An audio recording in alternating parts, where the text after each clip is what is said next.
श्री शिवाय नमस्तुभ्यं। दोस्तों, आप सभी लोग जानते हैं कि 6 सितंबर 2025 यानी शनिवार को पड़ रही है अनंत चतुर्दशी व्रत। और दोस्तों, ये वह तिथि है जो भाद्रपद मास में पड़ने वाली सबसे बड़ी तिथि अनंत चतुर्दशी व्रत है और इसका बहुत ही बड़ा और विशेष महत्व होता है। अगर कभी भी मौका लग जाए तो आप लोगों को पीपल के पत्ते पर राम लिखकर बहुत छोटा सा उपाय करना है। इन दोनों का संयोग बहुत ही कम आता है। इसी के साथ में गुरुजी ने अपनी शिवपुराण कथा में बताया है कि इस दिन आपको एक पीपल के पत्ते पर राम वाला उपाय तो आपको अवश्य ही करना चाहिए, क्योंकि ऐसा दिन पूरे साल में सिर्फ एक ही बार आता है। और दोस्तों, आप सभी लोग जानते हो कि शनिवार का अगर सबसे बड़ा कोई उपाय है तो वह पीपल के पत्ते पर राम वाला उपाय।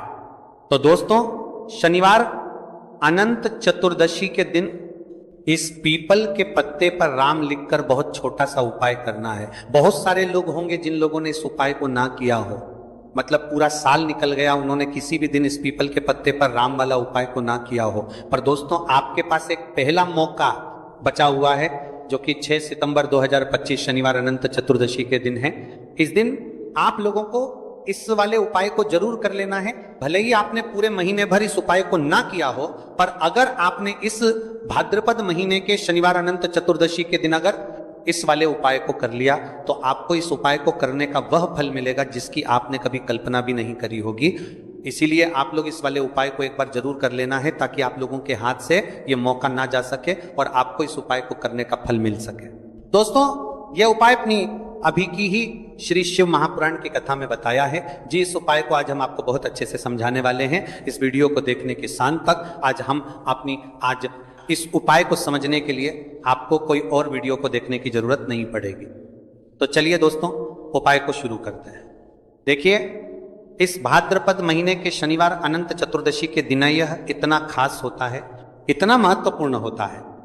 देखा गया है कभी कभी बड़े बड़े पूजा पाठ अनुष्ठान से जो मनोकामना पूर्ण नहीं होते, वह भाद्रपद महीने के शनिवार अनंत चतुर्दशी के दिन एक छोटे से उपाय करने से ही आपकी मनोकामना पूर्ण हो जाती है। और बहुत सारे लोगों ने इस उपाय को किया भी है और उनको इस उपाय को करने का फल भी जरूर मिला है। अगर आप लोग भी इस उपाय को करना चाहते हैं तो आप इस उपाय को पहले अच्छे से समझ लेना, सुन लेना, उसके बाद करना। आपको इस उपाय का फल जरूर मिलेगा और इस उपाय को कर लेने से आपके घर में चाहे किसी भी प्रकार की दुख और समस्या क्यों ना चल रही हो, आपको उसका कारण भी नहीं पता है कि भाई ये समस्या किस कारण से चल रही है, उसका कुछ भी कारण हो सकता है। जैसे पितृदोष हो सकता है या किसी भी तरह का मंगल दोष भी हो सकता है। तो इस दिन आप लोगों को ये वाला उपाय कर लेना है। ये एक ऐसा उपाय है जिस उपाय को अगर किसी विशेष दिन पर किया जाए तो भाई उस विशेष दिन का जो है वो तो हमें मिलता ही मिलता है, पर हमने उस दिन पर इस उपाय को किया है तो हमें उससे भी बड़ा फल मिलता है, और फल बहुत जल्दी मिलता है क्योंकि आप इस उपाय को बहुत ही बड़े और विशेष दिन पर कर रहे हो। तो चलिए अब उपाय के बारे में बात करते हैं, लेकिन उससे पहले आप लोगों के बीच कर देंगे को यह जानना आवश्यक है कि आखिर ये उपाय किस समय करना है, किसको करना है और कैसे करना है।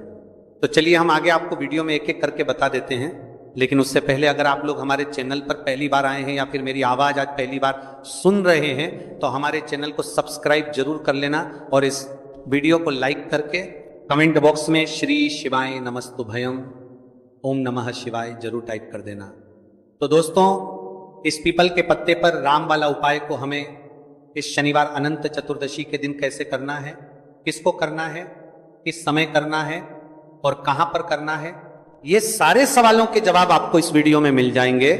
और जो ये वीडियो देखेगा भाई, उसको पीपल के पत्ते पर राम वाला उपाय जरूर करना चाहिए, क्योंकि इस दिन पीपल के पत्ते का भी बहुत ही बड़ा और विशेष महत्व होता है।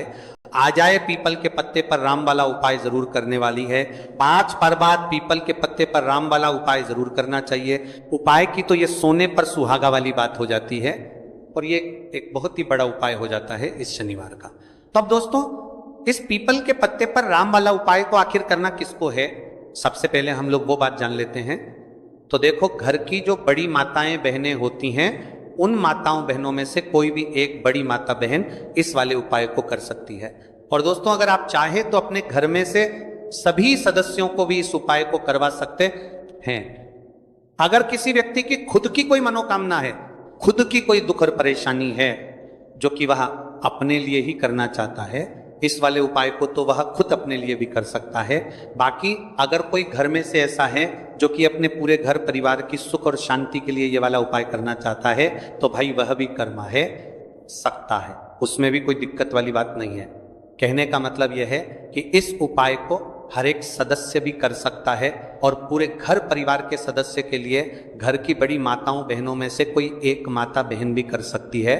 माताएं बहनें अगर घर में उपस्थित ना हो या वह ये वाला उपाय ना कर पा रही हो तो फिर घर का कोई बड़ा सदस्य भी इस पीपल के पत्ते पर राम वाला उपाय को कर सकता है, चाहे फिर वह पुरुष ही क्यों ना हो, उसमें कोई भी दिक्कत वाली बात नहीं है। उसके बाद में दोस्तों जो अगला प्रश्न निकल कर आता है वह यह आता है इस उपाय को लेकर कि आखिर इस उपाय को हमें किस समय करना है, सुबह के समय करना है कि शाम के समय करना है। तो देखो इस वाले उपाय को आप लोग सुबह के समय भी कर सकते हो और शाम के समय प्रदोष काल में भी कर सकते हो। अब अगर आप पूछो कि भाई साहब सबसे उत्तम समय कौन रहेगा इस पीपल के पत्ते पर राम वाला उपाय को करने का, तो हम आपसे बस यही कहेंगे कि इस उपाय को आप सुबह के समय करेंगे तो ज्यादा बेहतर होगा। बाकी अगर प्रदोष काल शाम के समय भी करेंगे तो भी अच्छा होगा, उसमें कोई भी दिक्कत वाली बात नहीं है। तो अब दोस्तों जो अगली सबसे बड़ी और महत्वपूर्ण बात आती है वो ये आती है कि सुबह अगर हम उपाय को करेंगे तो हमें कितने बजे से लेकर कितने बजे तक के बीच में करना है, और शाम के समय प्रदोष काल में करेंगे तो हमें कितने बजे से लेकर कितने बजे के बीच में करना है। तो देखो सुबह जितनी जल्दी हो सके आप उपाय को करने की कोशिश करना। बाकी अगर किसी कारणवश लेट भी हो जाओ, थोड़ी देर भी हो आए, तो 10 या 11 बजे तक भी आप उपाय कर लेना, पर 12:00 बजे से ज्यादा देरी ना हो, ठीक है, इस बात का ध्यान रखना।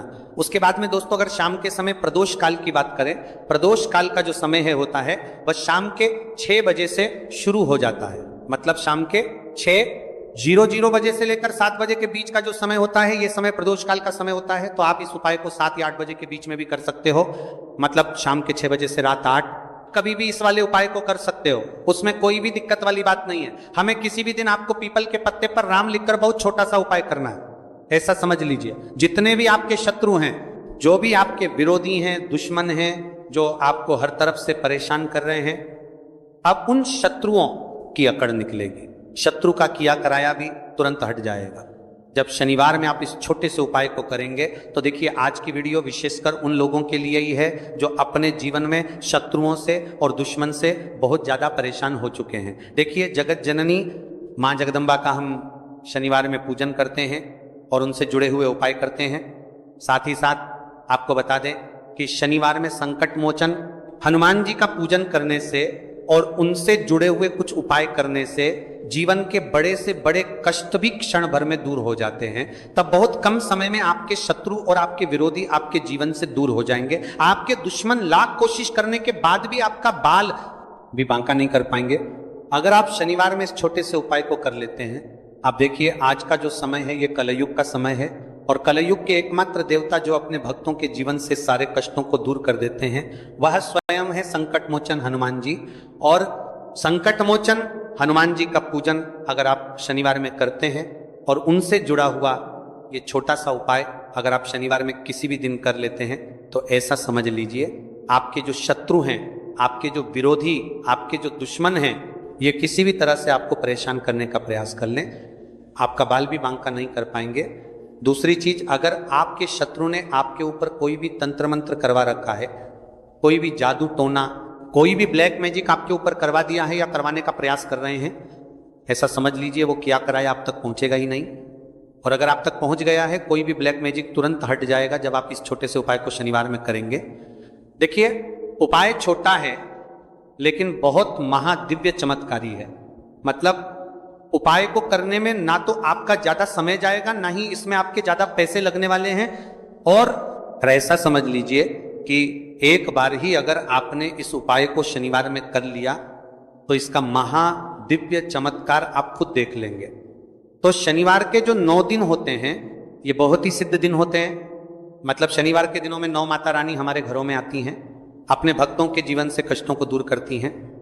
साथ ही साथ आपको बता दें कि शनिवार के टाइम पर जब भी आप संकट मोचन हनुमान जी के उपाय करते हैं तो माँ दुर्गा की आपको असीम और विशेष कृपा मिलती है। माँ दुर्गा आपसे बहुत जल्दी प्रसन्न होती हैं और आपके सारे संकटों को वह दूर कर देती है। तो पीपल के पत्ते में और पीपल के पेड़ में होता है। देवी देवताओं का वास पीपल के पेड़ में। श्री हरि विष्णु साक्षात माँ लक्ष्मी वास करती हैं।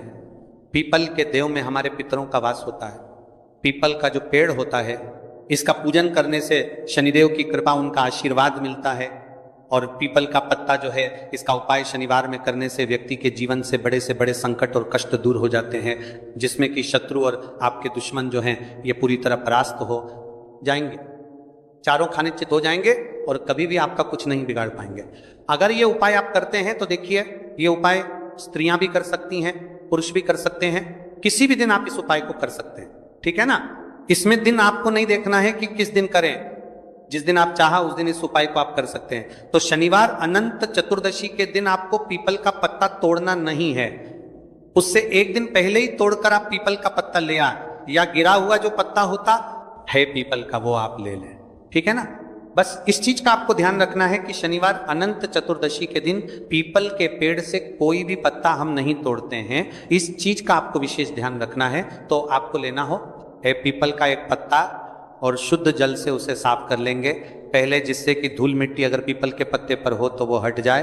फिर गंगा जल का थोड़ा सा छिड़काव, यानी थोड़ी सी छींटे आपको इस पीपल के पत्ते पर मारनी है, और इस पीपल के पत्ते को फिर कपड़े से पोंछकर आपको साफ कर लेना है, बिल्कुल सुखा लेना है। अब आपको लेना है थोड़ा सा सिंदूर, जो केसरिया वाला सिंदूर आता है, जो हम संकट मोचन हनुमान जी को चढ़ाते हैं, वह केसरिया सिंदूर आपको लेना है। थोड़ा सा जल डाल के से गीला कर लेंगे और इसी सिंदूर से इस पीपल के पत्ते पर आपको भगवान राम का नाम लिखना है। अब किससे लिखेंगे? माचिस की तीली ले सकते हैं, उससे लिख सकते हैं। किसी भी तरह से आपको भगवान राम का नाम इस पीपल के पत्ते पर लिखना है। लिख लिया। एक आपको चमेली के तेल का या सरसों के तेल का दीपक तैयार करना है, और एक कोई भी आपको लेनी है मिठाई में यहाँ पर आप बूंदी का प्रसाद ले सकते हैं, बेसन का लड्डू ले सकते हैं, और अगर आप इमरती ले लेते हैं तो यह और भी उत्तम है। देखिए, इमरती का जो भोग होता है ये संकट मोचन हनुमान जी को बहुत ज्यादा प्रिय है। अब ये सारी चीजें लेकर आपको जाना है संकट मोचन हनुमान जी के मंदिर में। तो देखिए, सबसे पहले आपको संकट मोचन हनुमान जी के सामने ये दीप प्रज्वलित करना है जो आप लेकर के गए हैं, चाहे आपने चमेली के तेल का दीपक तैयार करा है या सरसों के तेल का। सबसे पहले दीपक आप जला देंगे, और दीप जलाने के बाद आपको जो पीपल का पत्ता आप लेकर के गए थे वह पत्ता आपको संकट मोचन हनुमान जी को अर्पित करना है, वहां चढ़ाना है। और जो भी भोग में आप लेकर के गए हैं, चाहे आपने बेसन के लड्डू लिए, बूंदी का प्रसाद लिया, या फिर इमरती, जो भी कुछ आपने लिया है उसका भोग लगाना है। और संकट मोचन हनुमान जी से आपको प्रार्थना करनी है कि हे जगत का कल्याण करने वाले संकट मोचन हनुमान जी, संकटों को हरने वाले मेरे जीवन से शत्रु और दुश्मनों को भी दूर कर दीजिए। शत्रु का किया कराया तंत्र मंत्र सब कुछ हट जाए, ऐसी कृपा मुझ पर कीजिए। इस तरह से आपको प्रार्थना करनी है। और 108 बार जय श्री राम, जय सीताराम, जय श्री राम, जय सीताराम, जय श्री राम, जय सीताराम, इस तरह से आपको जयकारा लगाना है। क्योंकि भगवान राम का नाम संकट मोचन हनुमान जी को सबसे ज्यादा प्रिय है, तो जयकारा लगा देंगे। और देखिए, अगर एक बार हनुमान चालीसा पढ़ पाए तो आप एक बार हनुमान चालीसा ऐसा जरूर पढ़े, ठीक है ना। ज्यादा बार नहीं तो एक बार जरूर पढ़े। जयकारा तो आपको बिल्कुल से लगाना है। और इस छोटे से उपाय को किसी भी दिन कर लीजिए, सुबह कर लीजिए, शाम को कर लीजिए, और किसी भी दिन, जैसे शनिवार की तिथि जो होती है ना, ये बहुत बड़ी होती है, आप उस दिन भी इस उपाय को कर सकते हैं, जरूर से करें।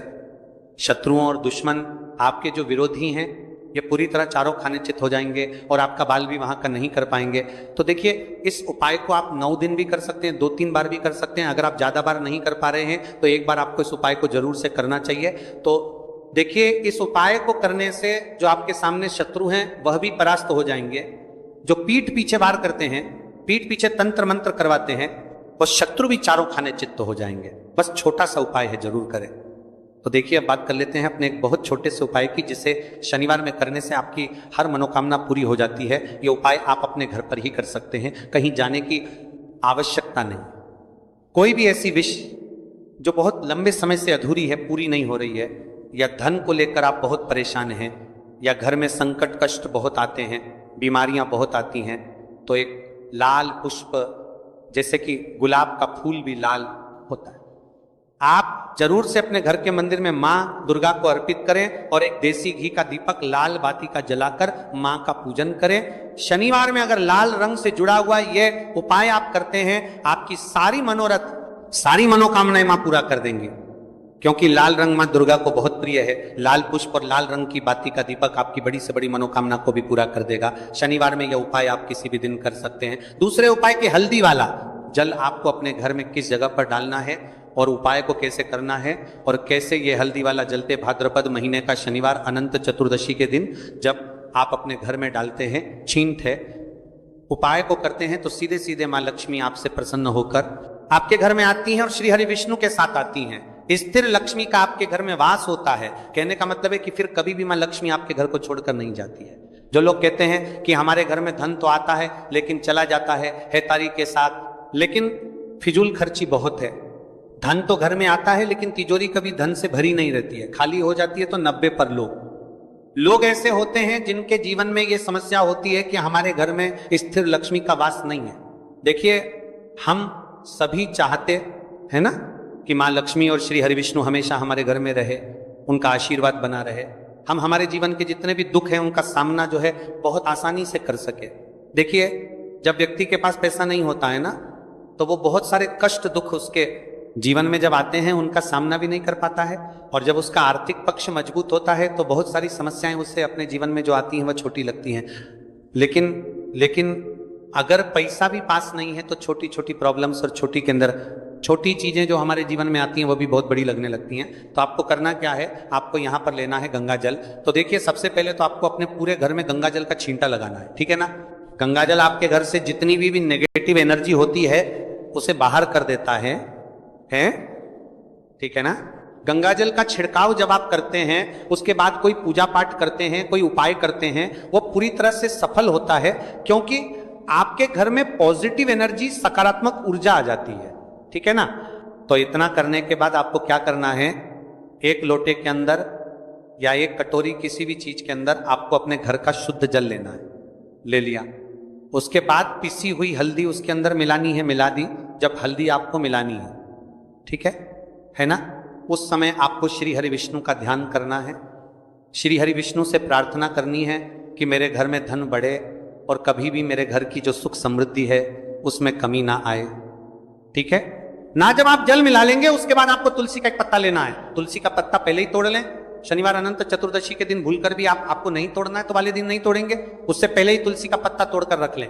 अगर आपके घर में तुलसी का पौधा इस टाइम सूख गया है, नहीं है, तो जहां पर भी आपको तुलसी का कोई पत्ता मिल जाए, एक पत्ता आप ले आए, उस तुलसी के पत्ते से आपको अपने पूरे घर में उस हल्दी वाले जल का छींटा लगाना है। सबसे पहले घर के मंदिर में लगाएंगे, ठीक है ना।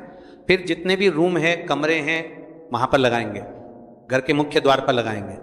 इस तरह से जब आप उपाय करते हैं तो आपके घर घर में कभी भी धन की कमी नहीं होती है, धन में वृद्धि होती चली जाती है और धन आपका हमेशा बढ़ता है। देखिए, अगर तुलसी का पत्ता आपको नहीं मिलेगा, और कई के सच्चे कभी भी एक करते हैं, आपको पत्ता दुनी है और दुनी है जिसके तुलसी का पत्ता लगाकर छात्रोड़ था पर था और उनके नौ लता है, तब आप किसी भी छोटी सी पूजा वगैरह की जो चम्मच होती है उससे भी छींटा लगा सकते हैं। तो देखिए, जब भी आप अपने घर में शनिवार अनंत चतुर्दशी के दिन हल्दी के पानी का छींटा लगाते हैं तो इससे श्री हरि विष्णु मां लक्ष्मी के साथ आपके घर में आते हैं और स्थिर रूप से आते हैं। ये मतलब कभी भी आपके घर को वो छोड़कर नहीं जाते। तो देखिए, हल्दी जो है ये जुड़ी है श्री हरि विष्णु से, आपकी कुंडली में गुरु को मजबूत करती है, आपके जीवन में सुख और सौभाग्य को खींच कर लाती है, धन को खींच कर लाती है, माँ लक्ष्मी को प्रसन्न करती है। जिस तरह से हल्दी खाने का स्वाद बढ़ा देती है, बहुत बड़ी बड़ी बीमारियों को दूर कर देती है, उसी तरह से ये आपके जीवन को भी सुख से भर देती है। अगर के उपाय आप सही तरीके से कर